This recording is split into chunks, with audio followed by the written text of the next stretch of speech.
Hello friends, welcome back to cricket news updates. আইপিএলের তুলনা নিয়ে এবি ডিভিলিয়ার্স একেবারেই খুশি নন। হ্যাঁ বন্ধুরা, আইপিএলের ব্যাটিং তুলনা নিয়ে এবি ডিভিলিয়ার্স অত্যন্ত অকপট একটি মতামত দিয়েছেন। পরিসংখ্যানের অপব্যবহার, বিশেষ করে যখন মিডল অর্ডার খেলোয়াড়দের ওপেনারদের সাথে তুলনা করা হয়, তখন তিনি খোলাখুলিভাবে নিজের হতাশা প্রকাশ করেছেন।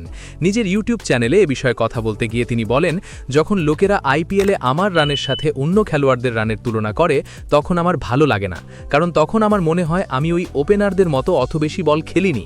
এটা আমাকে সত্যিই বিরক্ত করে। কেউ বলে এই লোকটা ৮,০০০ রান করেছে, সেই সেরা।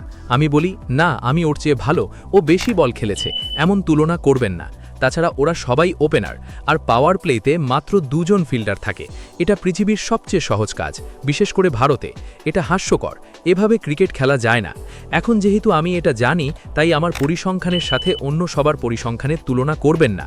সর্বোচ্চ রান সংগ্রাহক সবাই ওপেনার, এমনকি অরেঞ্জ ক্যাপ বিজয়ীরাও।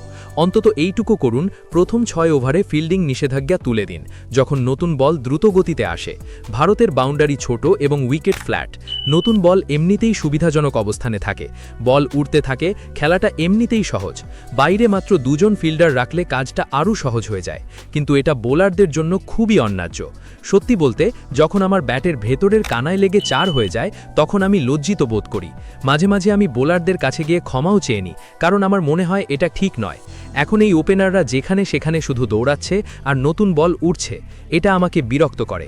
বন্ধুরা, এ বিষয়ে তোমাদের মতামত কি তা কমেন্টে জানাও, এবং ভিডিওটি ভালো লাগলে এক্ষুনি চ্যানেলটি সাবস্ক্রাইব করো।